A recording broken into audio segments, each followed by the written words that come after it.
पे बैठे हैं, कैसे कुर्सी पे बैठे हैं, कैसे 14 मासूम जान चली गई है, लगातार एग्जामिनेशंस के घोटाले हो रहे हैं। कोई भी तानाशाह हो, कोई भी डिक्टेटर हो, जब युवा शक्ति जाग जाती है तो आखिर में वही तानाशाह को युवा शक्ति के सामने झुकना पड़ेगा। सत्ता में रहकर ये सरकार अंधी हो गई है। युवाओं के दर्द, नागरिक की पीड़ा, नागरिक की परेशानियां देख ही नहीं पा रही है। 14 मासूम जान चली गई है, पर एक शब्द नहीं निकला है प्रधानमंत्री के मुंह से, एक शब्द नहीं, अफसोस नहीं, पीड़ा नहीं, दुख नहीं, माफी नहीं। जनता त्रस्त, नेता मस्त, युवा त्रस्त, नेता मस्त। नरेंद्र मोदी जी बाहर विदेश में दौरा कर रहे हैं, किसी को चॉकलेट दे रहे हैं, मेलोडी चॉकलेट दे रहे हैं। नरेंद्र मोदी, मुझे लगता है कभी कभी कि इस तरह से लोगों को ना ठेंगा दिखाते हैं कि जो भी कर लो, मैं तो कुछ करने वाला नहीं हूँ, आप जो भी करना है कर लो, मैं तो जो मुझे अच्छा लगे मैं वही करूंगा। वो जानते हैं कि जो भी करेंगे मीडिया एक नैरेटिव बनाएगा और उनकी हर नाकामी पर पर्दा डाल देगा। तो मीडिया है तो वो है, मीडिया है तो सुरक्षित है, बस अपने वर्ल्ड में घूम रहे हैं और गोदी मीडिया उनको बचा के रख रहा है। हम आपके साथ मजबूती से खड़े हैं, खड़े रहेंगे और हर समय हम आपके साथ रहेंगे। इस समय देश में आंदोलन करना, आवाज उठाना कोई आसान बात नहीं है, तानाशाही है और आजकल नागरिकों को डरा के, धमका के, एजेंसीज का दुरुपयोग करके, पुलिस की धमकियां दे करके नागरिकों की आवाज दबाई जा रही है। और इस माहौल में आंदोलन करना आसान नहीं, पर आप लड़ रहे हैं, सोनम वांगचुक जी लड़ रहे हैं, आप लोग संघर्ष कर रहे हैं, इसकी मैं कदर करती हूँ और मैं बहुत आप लोगों को सलाम करती हूँ। आप मिसाल हैं और मैं समझती हूँ कि जैसे इंग्लिश में कहावत है कि the price of liberty is eternal vigilance. अगर हमें अपना अधिकार को बचाना है, हक को बचाना है, तो हमें सड़क पे उतरना ही होगा, हमें आंदोलन करना ही होगा। हमें याद रखना होगा कि नौजवान, आप जैसे नौजवान जब सड़क पे उतरते हैं तब दुनिया की कोई भी शक्ति आपको रोक नहीं सकती है। जब नौजवान सड़क पे उतरता है, दुनिया की कोई भी शक्ति आपको नहीं रोक सकती है। कोई भी तानाशाह हो, कोई भी डिक्टेटर हो, जब युवा शक्ति जाग जाती है तो आखिर में वही तानाशाह को युवा शक्ति के सामने झुकना पड़ेगा। मुझे यकीन है कि तानाशाह को युवा शक्ति के सामने झुकना पड़ेगा। मुद्दा सिर्फ एग्जामिनेशन पेपर के लीक का नहीं है, मुद्दा है युवा के भविष्य, देश के युवाओं के भविष्य, और मुद्दा है नैतिक जिम्मेदारी और नैतिक दायित्व। सरकार की नैतिक जिम्मेदारी है, नैतिक दायित्व है कि ईमानदारी से एग्जामिनेशंस करवाए, कि ईमानदारी से अच्छे तरीके से एग्जामिनेशंस करवाए। ये एक नैतिक जिम्मेदारी है, एक संवैधानिक दायित्व है। It is a constitutional duty of the government to conduct examinations. ये नैतिक जिम्मेदारी है, पर ये नैतिक जिम्मेदारी ये सरकार स्वीकार करने के लिए तैयार नहीं है, क्योंकि ये सरकार सिर्फ चुनाव में जीत हासिल करना चाहती है। साम दाम दंड भेद करके, चुनाव आयोग को दुरुपयोग करके, एजेंसीज का दुरुपयोग करके, मीडिया के ऊपर कब्जा करके सिर्फ चुनाव में जीत हासिल करना चाहती है ये सरकार। और सत्ता में ये सरकार, सत्ता में रहकर ये सरकार अंधी हो गई है। अंधे हो गए हैं ये सरकार, अहंकार में डूबी, सत्ते के नशे में चूर और अहंकार में डूबी ये सरकार युवाओं के दर्द, नागरिक की पीड़ा, नागरिक की परेशानियां देख ही नहीं पा रही है, क्योंकि इतना सत्ते के नशे में इतना चूर है। हम देखते हैं इसको, हम संसद में हैं और हम देखते हैं कि जिस तरह से एकदम इतना अहंकारी है, अहंकार में डूबी हुई है ये सरकार। नीट और अन्य परीक्षाओं में छात्रों ने मानसिक दबाव, निराशा, दर्द ये सब झेला है और इसके कारण इस मानसिक दबाव, इस दर्द, इस निराशा, जिस तरह से नीट के एग्जामिनेशंस रीटेस्ट हुए हैं और जिस तरह से एग्जामिनेशंस कैंसिल हुए हैं, अभी भी एक और एग्जामिनेशन लीक हुआ है, टेट एग्जामिनेशन महाराष्ट्र में, तो इतनी निराशा है छात्रों में कि बहुत सारे परिवार हैं, कई परिवार हैं देश भर में जिनके ऊपर बहुत ही एक गहरा दुख पहुंचा है। मैं कुछ नाम लिखकर लाई हूं।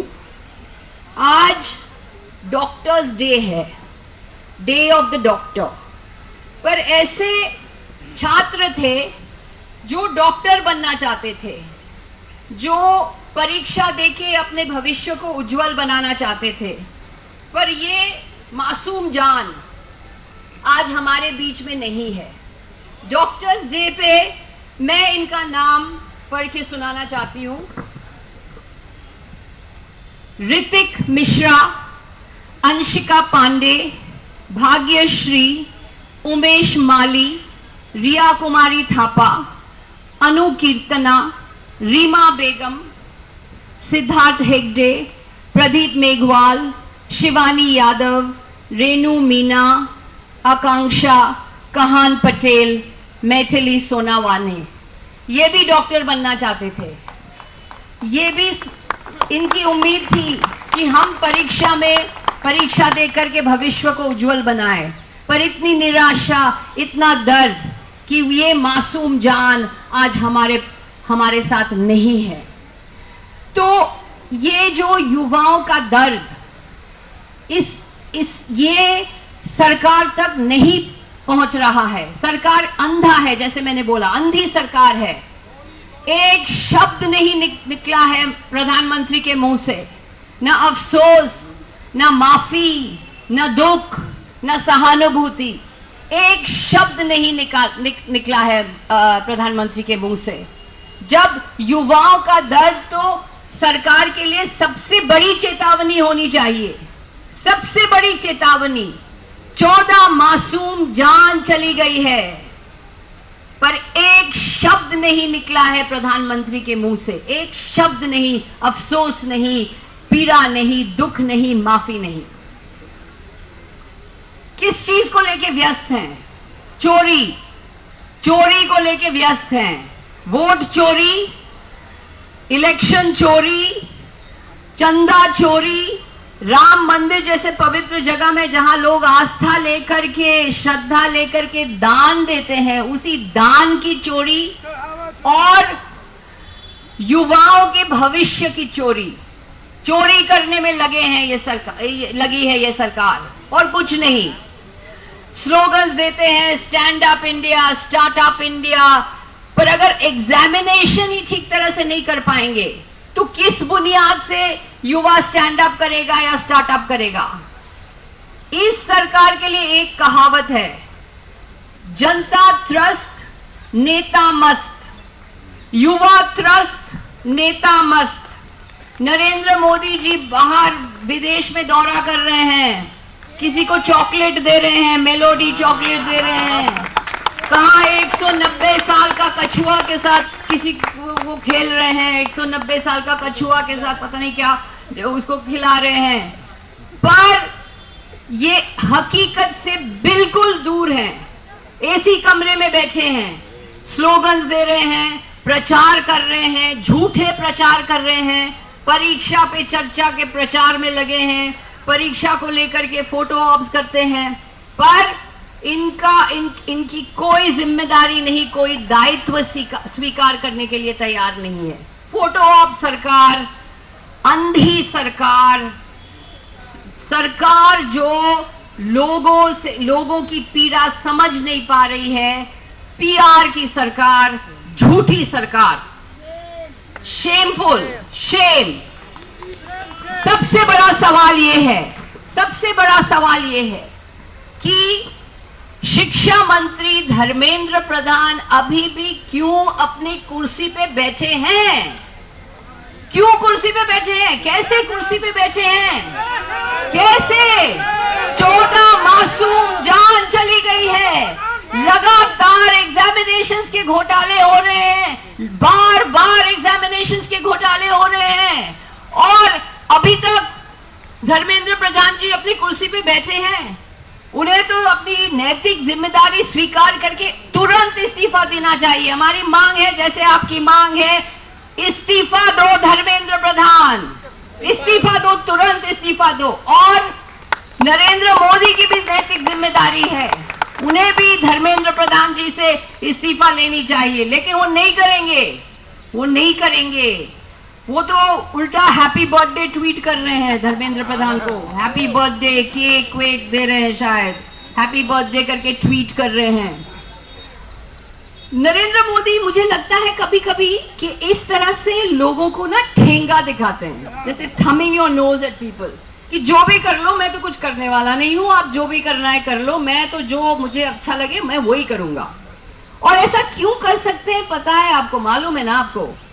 ऐसे क्यों इसलिए कर सकते हैं क्योंकि उनके पास गोदी मीडिया है। उनको, वो जानते हैं कि जो भी करेंगे मीडिया एक नैरेटिव बनाएगा और उनकी हर नाकामी पर पर्दा डाल देगा, पर्दा डाल देगा। तो मीडिया है तो वो है, मीडिया है तो सुरक्षित है। तो लोगों को ठेंगा दिखाते हैं, किसी की परवाह नहीं करते हैं, जनता की परवाह नहीं है, युवा की परवाह नहीं है, किसी के साथ कोई, किसी आम जनता के साथ कोई लेना देना नहीं है, बस अपने वर्ल्ड में घूम रहे हैं और गोदी मीडिया उनको बचा के रख रहा है। हमारे साथ सोनम वांगचुक हैं, जिन्होंने अपनी आवाज उठाई है, लद्दाख के लोगों के लिए आवाज उठाई है। आजकल जो भी सरकार के खिलाफ आवाज उठाते हैं वो क्या क्या बन जाते हैं, उनके ऊपर एजेंसीज लगा देते हैं, उनको क्या लेबलिंग करते हैं कि अर्बन नक्सल हो, कि टुकड़े टुकड़े गैंग हो, ये गैंग हो, वो गैंग हो। पर जैसे मैंने कहा, हम सबको अब सड़क पे उतरना ही होगा। देश को बचाना है, लोकतंत्र को बचाना है और युवाओं के भविष्य को हमें बचाना है। क्योंकि अगर हम सड़क पे नहीं उतरेंगे, अगर हम अपनी आवाज नहीं बुलंद करेंगे, अगर हम आवाज नहीं उठाएंगे, तो फिर हमारा लोकतंत्र नहीं बचेगा, हमारे अधिकार नहीं बचेंगे। तो मैं यही कहना चाहती हूं अंत में कि आप संघर्ष करो, लड़ाई करो, आगे बढ़ो, संघर्ष जारी रखो। हम आपके साथ हैं, साथ थे और साथ रहेंगे। जय हिंद। नेशनल दस्तक की आपसे गुजारिश है कि अगर इसको बचाना चाहते हैं तो नेशनल दस्तक को सब्सक्राइब करने के लिए रेड कलर के सब्सक्राइब बटन को दबाएं, फिर बेल आइकन की घंटी दबाएं। नेशनल दस्तक को बचाने के लिए बहुत जरूरी है कि हर खबर को शेयर करें, लाइक करें, कमेंट जरूर करें।